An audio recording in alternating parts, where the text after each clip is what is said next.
Long ago in France, there lived a king and queen.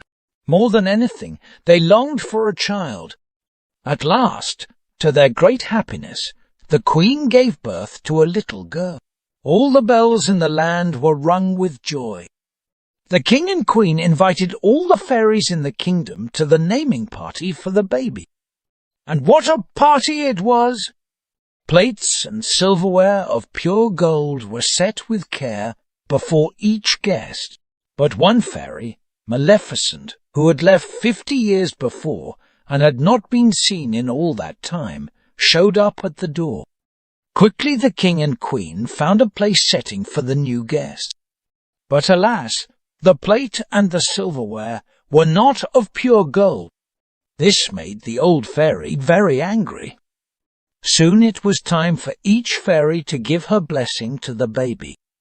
When it came to Maleficent's turn, she stood up and pointed her long finger at the sleeping baby girl in the cradle. "I declare, before all of you," Maleficent called out, "that this child, on her 16th birthday, shall prick her finger on the spinning wheel and die." With a whoosh of smoke, the evil fairy vanished. Everyone cried out with alarm, as you can imagine. But one fairy had not yet given her blessing. The king and queen asked this fairy, whose name was Merryweather, to reverse the curse. Merryweather shook her head. Sadly, that was not possible. But she could soften the curse. On her 16th birthday, she said, when the princess pricks her finger on the spinning wheel, instead of dying, she will fall asleep for 100 years. 100 years, said the queen. After our daughter turns 16, we will not know her any more. The king ordered every spinning wheel in the kingdom to be brought to the palace and burned. To be extra sure the princess would not be anywhere near a spinning wheel, he also ordered the fairy Merryweather, along with 2 other fairies, Flora and Fauna, to take the baby far away. The fairies would raise the child in a cottage, deep in the woods. There they would keep her safe until after her 16th birthday. After that day, it would be safe to bring back the princess, who had been named Aurora, to the castle. Aurora grew up knowing no others than the 3 fairies, whom she knew as her aunts.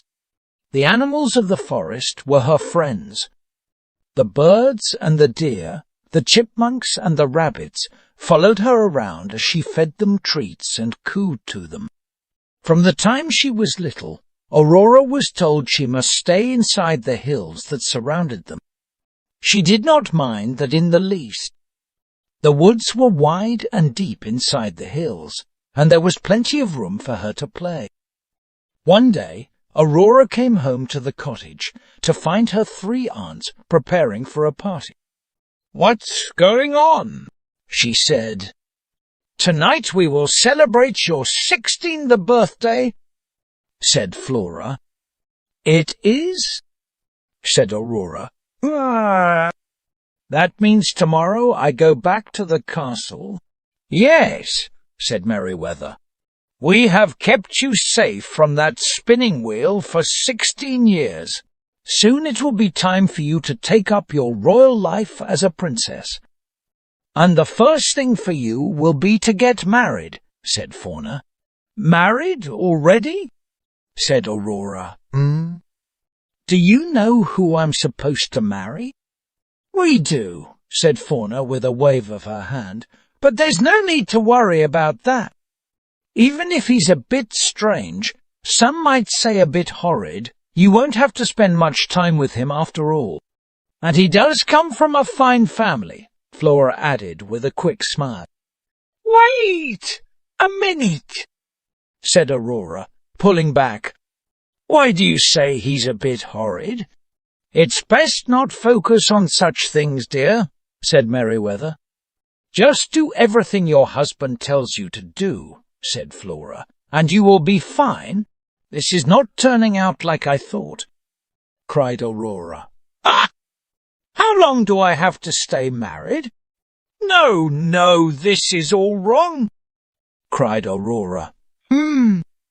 She turned away, then said in a firm voice, I would rather prick my finger on a spinning wheel and fall asleep for 100 years than have to marry someone I don't want to marry. Maybe by the time I wake up, people won't have to get married if they don't want to. And she ran out the door. Dear me, said Merryweather to the other two fairies. I don't believe that went over very well. Aurora ran deep into the woods where her animal friends lived. A deer hopped beside her, along with the rabbits and chipmunks. We have to get out of here, she said to all of them. Then pointing to a mountain pass, she said, We will go right through the hills. Soon Aurora came to a road. In the distance was a carriage coming closer to her. As the rider approached, her animal friends scattered. Hail, said the stranger. I'm afraid my carriage scared away your pets. May I give you a lift? Aurora had never seen a man before, but she couldn't think about that unless she could find a spinning wheel. The very next day, her aunts would take her back to the palace. Actually, said Aurora to the stranger, there is something I need a great deal. What's that? Said the stranger, hopping out of the carriage. Very nicely dressed was he, and well-mannered too. A spinning wheel, said Aurora. A spinning wheel, said the stranger. But there are none left in the land. Everyone knows that. Well, you see, said Aurora, rubbing her hands together, I have this friend. She needs a spinning wheel in the worst way. Aurora looked directly at the stranger. It's a matter of life or death. The stranger looked at Aurora's eyes. At last, he said, I may know of one, he said, but this needs to stay between you and me. The stranger stepped closer. Not far from here lives an old woman who spun yarn all her life. When the orders came to burn all the spinning wheels, she could not bear to let go of her beloved spinning wheel, since it had been in her family for many years. She came to me, he said, pointing down the road, as I'm a prince from the next kingdom. She begged me to let her store it away safely. So I put it in the attic room of my castle tower, where no one ever goes, until the 16 years had passed. I shouldn't, said the prince. Then after a moment he said, But I will. She stepped onto his carriage. Soon they were at the tower, and they both stepped out. The prince said, This is not for your friend, is it? Thank you for taking me here, said Aurora. I will always remember your kindness. Now, if you please, I must do what I must do. Aurora turned and went up the tower stairs to the very last stair. The door in front of her creaked open. Inside, all was dark and musty. She could barely take a step for all the spider webs. But she pushed them aside and stepped forward. There, in a far corner, was the spinning wheel. From a small window, she could tell the sun was already setting. I hope this works, she said, before it's too late.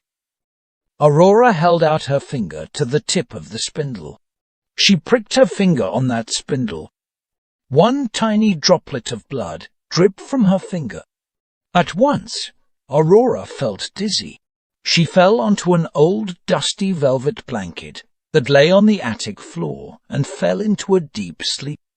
Moments later, all the others in the castle, servants and royals alike, fell asleep too, and so did the prince, who was still waiting for her outside the tower. Within hours, thorns and vines had sprung up and wrapped around the castle, so thickly that no human or beast could pass through. After 100 years had passed, Aurora blinked her eyes awake. Then all the others in the castle also awoke. Everyone started to do what they had been doing when they had fallen asleep 100 years before. The thorns and vines around the castle melted away. Aurora stepped down the tower stairs to find the prince. Together, they stepped into the prince's carriage. Down the road to the market square, they discovered a whole new world. Bicycles and streetcars, cameras and streetlights, such marvels to behold. Perhaps best of all, they learned that in this strange new time, it was quite all right for young women and men to get to know each other if that's what they wanted to do, and even perhaps to fall in love. As Aurora and the prince took each other's hand to explore this wonderful new world together, that is exactly what they wanted to do.